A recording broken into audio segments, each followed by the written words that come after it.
What's going on, everybody? Welcome back to the Canadian Football Fantasy Fix for Week 12 of the 2021 CFL season. I'm Ryan Coop here with your defense preview this time around.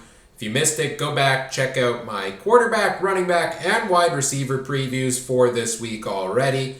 And stay tuned on Friday. I'll have a depth chart update for all 4 games to help you get set to lock in your fantasy lineups for Week 12 of the 2021 CFL season and CFL Fantasy season. Let's talk defenses here for Week 12. 4 games on the schedule, so 8 defenses to pick from. And I think there's a couple good options at play here once again.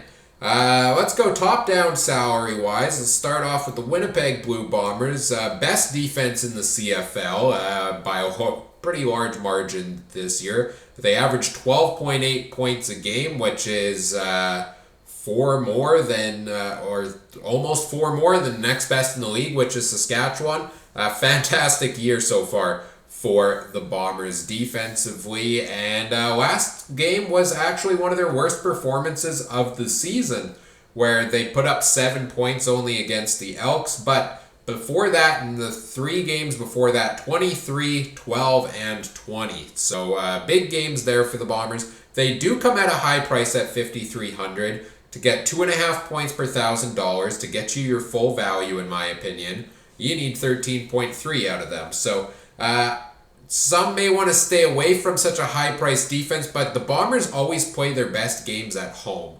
And there's no question about that. They're a very good home team. They also face a Lions team that in the past 3 games they've played have given up 12, 12, and 17. So a bit on the higher end there as well. So I think it's a very good matchup for the Bombers this week on defense. I like that option there in Winnipeg.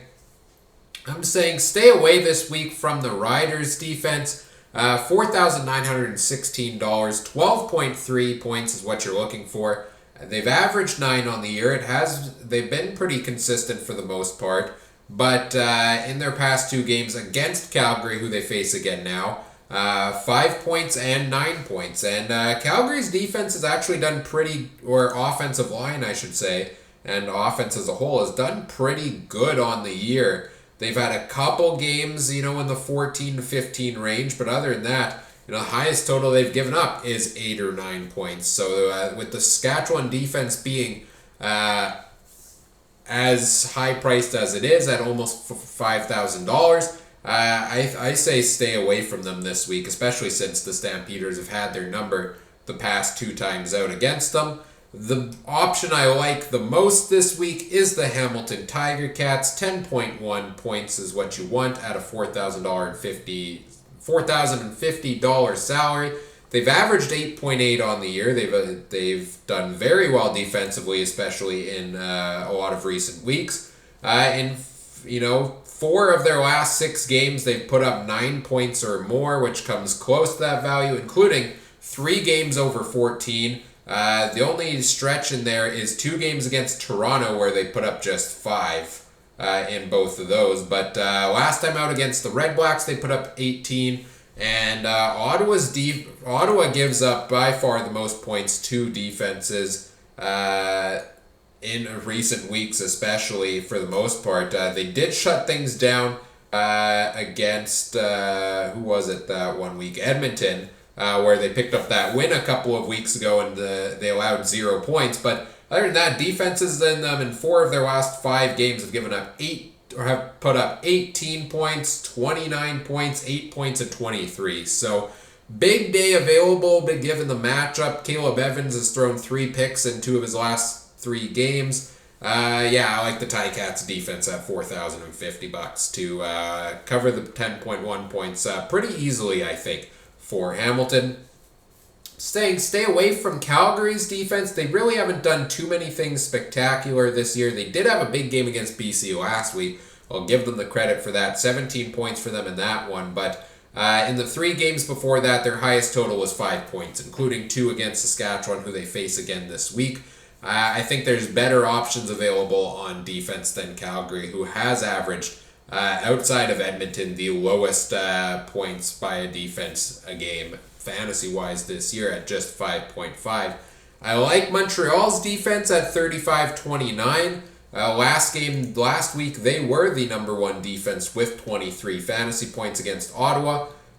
In their past 3 games, they put up 9, 8, and 23. Seems like things have been rolling pretty good for the Montreal defense there.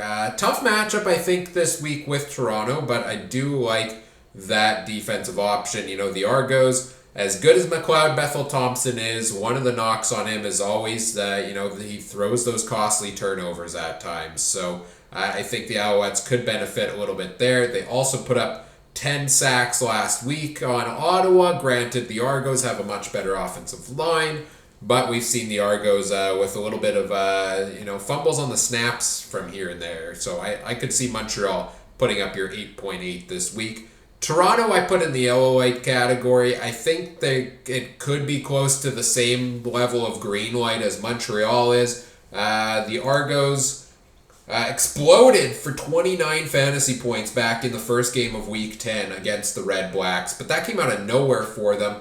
Other than that, they've, in their recent games, 7 points, 3 points, 8 points, and 4 points. They've had a lot of weeks this year. They haven't broken 10 besides that big game against Ottawa. So I don't think the Argos defense most times is going to break a big game for you, besides that one outlier against Ottawa. So I do like some of the other options a little more, which is why I put them as a yellow light. Getting to BC, that's one I say stay away from, and it's a bit shocking because earlier on this year, I was recommending BC week in and week out. They had 4 of 5 weeks in the middle chunk of the season there where they were putting you up full value and were probably the best defense option at a cheap price, but their past 3 games, 5 points, 3 points, and -2 last time out against Calgary. They face a Bombers offense that gives up by far the least fantasy points to defenses. Bombers allowing just 3.1 on average per game. They did give up a decent amount to the Elks last week with, I think, due in large part to Jamarcus Hardrick being out. And it remains to be seen if he's going to play this week. But I'm a bit discouraged by the recent play of that Lions defense and the Lions as a whole to be willing to go their direction facing the tough matchup with the Bombers. And I'll say yellow light on the Ottawa Red Blacks. $3,200, 8 points is what you're looking for. They were a disaster in the middle chunk of the season, but have seemingly turned it around in recent weeks. 10 points, 10 points, 13 points, and 7 points in their last 4 games. Solid production by that Red Blacks defense. Hamilton, though, I feel like in recent weeks hasn't really given up a big defensive performance. Back in Week 9, they gave up 9 points to a defense. Other than that, since Week 2, where we started picking against Hamilton all the time, they haven't given up 10-point games once yet since then. So they've kind of honed it back in a little bit as a team and improved much better than those first couple of weeks. So I think Ottawa could put up a good game this week, but I think the matchup with Hamilton, I'm a little bit cautious. You never know if Hamilton's all of a sudden going to put up a big game against the Red Blacks defense, and then you're going to not get any points for the points against factor and potentially even lose points there, and who knows how many turnovers or sacks they force. So not sold on that as a go-to option, but I think there is maybe a potential play there with Ottawa. So those are your options on defense for this week. I like the Bombers, I like the Ticats, and I like the Alouettes. I'd probably go Hamilton, Winnipeg, Montreal in that order as preferred options. And then Toronto, Ottawa as maybes for this week and stay away from the other 3 available defenses. So those are your options to pick from for this week. And that does it for all of the positional previews. As I mentioned, go back, check out the quarterbacks, running backs, and wide receivers to help get you set at all of those positions. And stay tuned on Friday for my depth chart update to help you get set to finalize those rosters. Make sure you get players in there who are going to play. If you have any fantasy questions, put them in the comments section or tweet them at me at CooperTrooper42 on Twitter. It starts with a K. There's a link to it in the description if you need. And if you want to play CFL Fantasy alongside myself and other viewers, there is a link in the description to the Canadian Football Fantasy Fix group over on the official CFL Fantasy site. You can play alongside myself and other viewers this week and every week throughout the 2021 season. As always, thanks for watching. Take care. Have a good one. Bye.